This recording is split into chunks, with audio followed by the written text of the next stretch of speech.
To another video. This video is a ranking movie video, and as a result of one of my fans, one of my viewers, who's very heavily into movies, he suggested that I take a look at 1994, and here I am taking a look at 1994. Now, before I get on to the top 10, a few notables that didn't make that top 10. Firstly, Exotica. It's a sort of horror fantasy thriller directed by Atom Egoyan, Canadian director, worth a look. The Madness of King George, a period piece about King George with Nigel Hawthorne in the lead role, and the Queen's played by Helen Mirren. He actually received a nomination for Best Actor for this performance, and Mirren also picked up a nomination for Best Supporting Actress. Not a great film, but a great acting performance. Quiz Show, directed by Robert Redford, that is, starring Ralph Fiennes.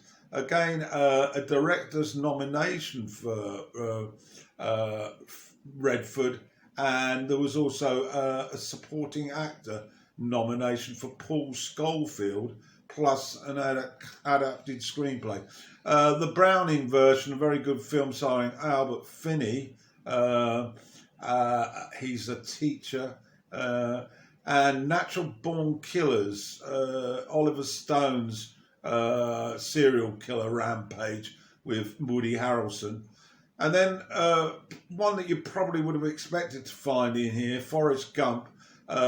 This was the most successful movie at the Oscars that year, with winners for Best Film, Best Director for Zemeckis, and Best Actor for Hanks. It's an amusing little film, but I wouldn't put it quite as high as that. And finally, The River Wild, Curtis Hanson. I enjoyed this thriller. It stars Meryl Streep and Kevin Bacon, and it's about a journey down a very, very dangerous river, and how the story unfolds. So those didn't make it. Get into that top 10 now, and at number 10, Blue Sky, directed by Tony Richardson, starring Tommy Lee Jones and Jessica Lange. Jessica got the Oscar statue for her performance in this film for Best Actress, and it's an interesting sort of film. Basically, Jones is a nuclear scientist, and he's constantly getting into conflict with the higher echelons in government regarding the radiation level dangers and carrying out nuclear tests. And alongside his work issues, he also has a problem with his wife, who's emotionally unstable, and she has a tendency to make public outbursts with scandalous behaviour and openly flirts with other men. So two problems for Jones to solve. I enjoyed the thriller. To 9, the Hudsucker Proxy. This is directed by the Coen brothers, and it stars Paul Newman, Tim Robbins, and Jennifer Jason Leigh. It's a wickedly funny and incisive lampoon of big business, and we get an insight into a boardroom devilry. Barnes, the character played by Robbins, is a bit of a simpleton. Of course, Newman's character is a ruthless CEO, and what happens is that through a series of incidents, Robbins' character becomes president of the company in an attempt to get the stock to plummet so that the board members can buy it cheaply following the suicide of the chairman. It's a funny film. 2-8, we've got Wyatt Earp, directed by Lawrence Kasdan, stars Kevin Costner as Wyatt Earp, Gene Hackman, Dennis Quaid plays Doc Holliday. Hackman plays Earp's father, actually. And Pullman is in this biopic about the life of the infamous lawman and his brothers. And we do get a glimpse at the OK Corral showdown. And it's a pretty a good watch, based on a true story as well. And we also take him through to his latter years after he's hung up his badge and he's with his wife. It's a classic Western for its time. To 7 then, Woody Allen's Bullets Over Broadway, starring Woody and Diane Keaton. He got a nomination for director for this, and also there was a supporting actress nomination as well.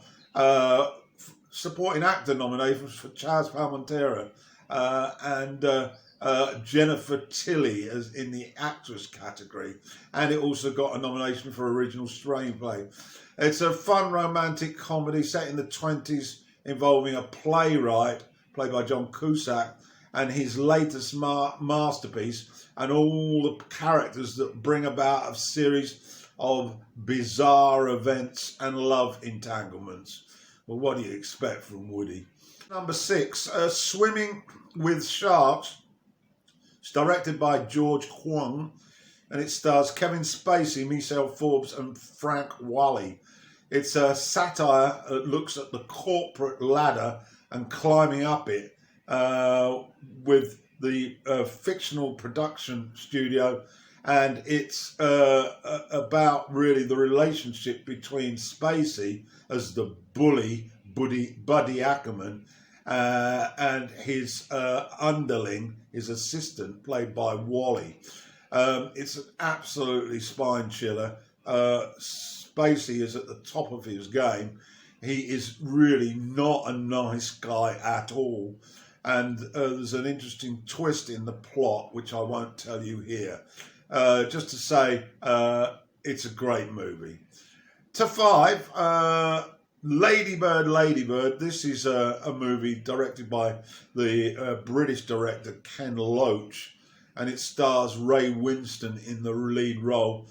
This is really a very bleak drama about a mother's fight to keep her children in the face of the social services department's relentless determination to place them in care. It's a tough watch, especially if you are poor, but it's a pretty accurate picture. And I know that from experience, having worked in these social services departments. It really gets a close up to being a one-parent family living with males who are violent, or in the second case is an immigrant, and the problems that creates for the woman and the children. Fascinating watch. So my number 4 in this countdown is The Shawshank Redemption, starring Tim Robbins, directed by Robbins, and also starring Morgan Freeman.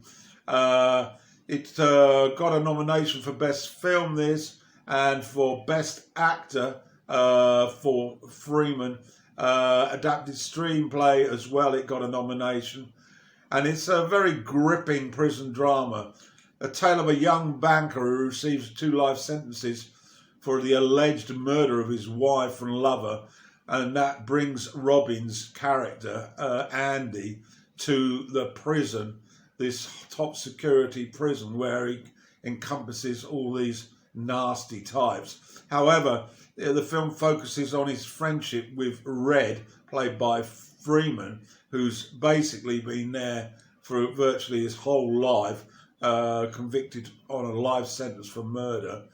And the film traces Andy's manipulation of the governor and the situation to enable his escape. It's a great tale based on a Stephen King story.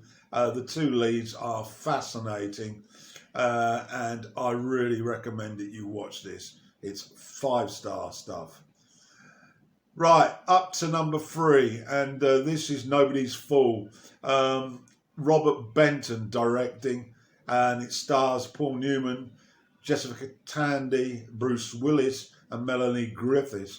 It was another nomination for Newman in the Best Actor category, and it also got Adapted Screenplay nomination. It's a marvellous film about a series of characters who live in a small town in New York State.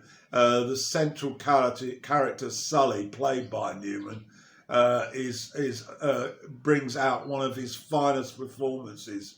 A glut of great acting. All the supports are 5-star. The film's an emotionally compelling watch and enables you to become almost a member of that community. We're into the top 2 now, and at number 2 is Before Sunrise, directed by Richard Linklater, starring Ethan Hawke and Julie Delpy.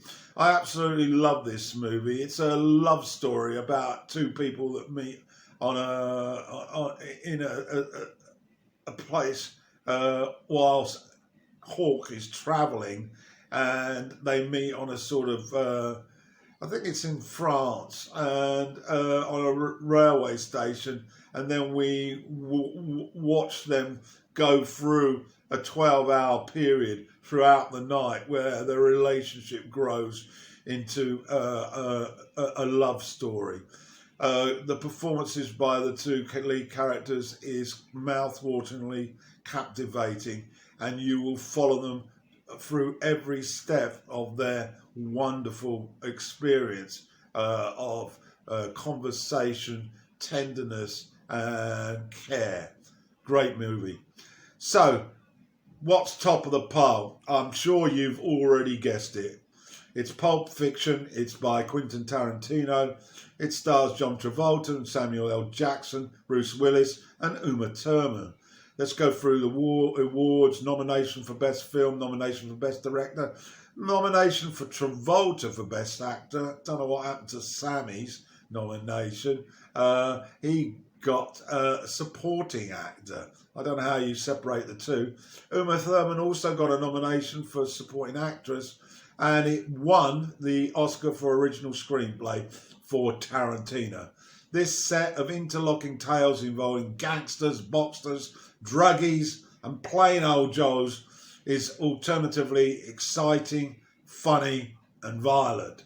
It's a masterpiece that changed the face of American cinema, and I must confess that this movie can gain from repeated viewing because there was so much happening. Wonderful movie. My number 1, Pulp Fiction. Okay, that rounds up this ranking top 10 movies for 1994. Let's have your comments, please, and any movies that I might have missed. Thanks a lot.